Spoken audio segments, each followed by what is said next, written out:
Page 90. This is the first one. There's two on this page. I could do them both, but I'm just going to do the first one here and then do the second one in the next video. I'll just confuse you a little at a time here. Now, I'm re-recording this lesson because when I watched the first one, I got so confused with what I was saying, I thought, ugh. So I'm going to try and confuse you a different way here. And this little exercise is where they're giving you a rhythm and a chord sequence, but you got to do everything else. So you got to come up with the chords according to what they're giving you, and you got to come up with a melody. Now the rhythm, in my opinion, is suggested. You could change that if you want to. And normally I have a certain way I do this thing, but they did all these rules of improvisation up here. This is, in my opinion, I'm an old man, I have opinions, leave me alone. These rules are an excellent example of, in music as in many things, you can look at things from different angles and you can get just as confused as you want to get. Pick a spot. I would say something other than these rules, but I'm going to say that to the end, because if they took the time to write these rules down, let's at least see if we can understand what it's saying. Normally, I just skip those and say, do this. Now, in this lesson, the chords they're giving you are numbered chords, and that's in relation to the key.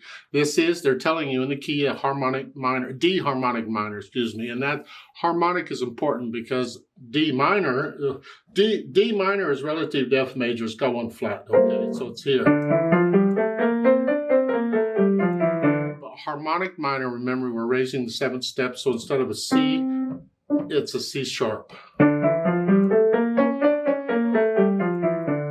Basically the notes we're using. I'm not saying you can't use other notes, but let's just keep it simple. Well, it's not simple, but let's not make it more difficult than it is. Okay. First thing I want to do is I want to understand what the chords are.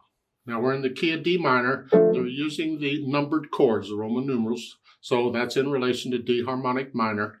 So the first measure is a 1 chord in D minor. That's a 1 chord. The next is a 3 augmented chord. Well, 1, 2, 3. Remember, we're in harmonic minor, so we use C sharps. And the augmented part, well, major third and a major third, see, it happens automatically. You don't have to worry, I got to make this an augmented chord. No, you use the notes in D harmonic minor, and it takes care of it.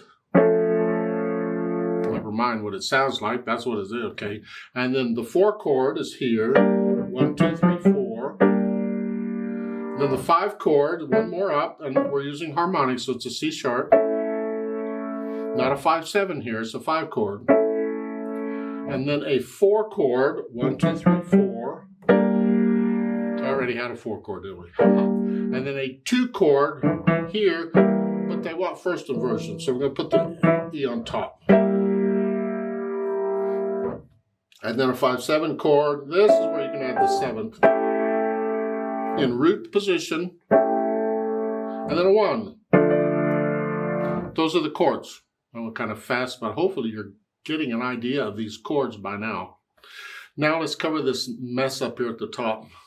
Number 1, when the tonic chord is played, the tonic chord is the 1 chord. And we see it's in the first measure and the last measure. A lot of pieces will start and end on their tonic. More will, well, that's dangerous. A lot of pieces will end on their tonic. They might start on most anything. But in this case, they're saying it's starting and ending on the tonic. Don't get locked into that. It doesn't have to do that. When the tonic chord is played, you play mostly 1, 3, and 5. Here, 1, 3, 5. Well, those are the notes in the chord. You can play other notes. I can have neighbor notes and passing notes. For instance, here, I got here, where this and this, those are passing notes. They're just passing between them. I can have neighbor notes. Just notes, well, that's a passing note. But here, that's a neighbor note. You can do that too, whatever. But mostly it will be these because harmonically it sounds good with a chord. Since it's the same notes, it should, I suppose. Number 2, when the dominant chord is used, dominant is the 5th here. Play mostly scale tones 2, 4, 5, and 7. Well, 2, 4, 5, and 7. Does that look familiar? Well, turn it over. I want the G on top. So I'm going to put this here. I'll put this here. Guess what? It's a 5-7 chord. You're playing the notes in the 5-7 chord. Even though the chord you're playing is a 5 chord, you can still maybe in the melody use the 5-7. See, this works with 5 or 5-7, either one. Number 3, when the subdominant chord, the subdominant is 1 under dominant, so it's the 4 chord. 1, 2, 3, 4. When the subdominant chord is played, usually 1, 4, and 6. Well, 1, 4, and 6. Well, guess what? Put that on top, and you have a 4 chord. You're playing the notes in the chord. You're starting to see a pattern here. It's almost funny. Let's go on. Number 4, the supertonic chord. The supertonic is 1 above tonic, so it's the 2 chord. When the supertonic chord is played, play mostly scale tones 2, 4, and 6. 2, 4, 6. You're playing notes in the chord. Big surprise? Number 5, when the submediant chord is played, the submediant makes no sense to me, but that's what it is. The submediant is the 6th chord. It's not 1 under mediant. It's the 6th chord, because 1 under mediant is the 2 chord, and that's already taken. That's the supertonic. So submediant has to go somewhere else. And it's the 6th chord. Play mostly scale tones 1, 3, and 6. Well, D minor, 1 is here, 3 is here, and 6, 4, 5, 6. If I turn that around, put that on the bottom, look at this. Well, 1, 2, 3, 4, 5, 6, that's a 6th chord, or a submediant chord. You're playing the notes in the chord. And then number 6 is the mediant chord, that's the 3 chord. 3. Maybe the C sharp. And we're in harmonic minor. If we were in natural minor, it'd be that. And if we were in melodic minor, it depends on which direction you're going as to what you're going to do. Here. But we're in there. Play mostly scale tones 3, 5, and 7. Well, 1, 2, 3, 4, 5, 7. That's the notes in the chord. So all of this mess, these first 3 are simply telling you, basically, play the notes in the chord.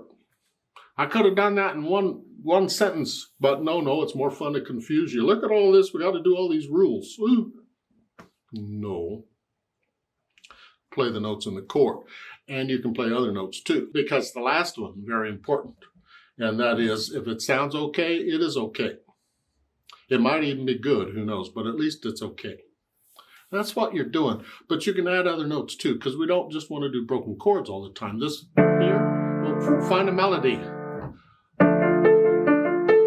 Well, it could, but all I did is a broken chord, but I can also do that. And then the 3 chord is here, one of these notes. Here. And then a 4 chord. 5 chord, and then a 4 chord. Well, you do it. I'm terrible at this. I have no interest in it. I just sort of understand the theory behind it and say, oh, that's nice. Now let's go play something fun. So you can take care of this. Just make sure you understand these chords. The 3 and the 4 and the 5 and all that junk. And as far as the melody goes, play the notes in the chord primarily, but you can add other notes too. Experiment and try other rhythms. See what you think. Yeah. Anyway, if you have any questions, you know the drill. Ask your teacher.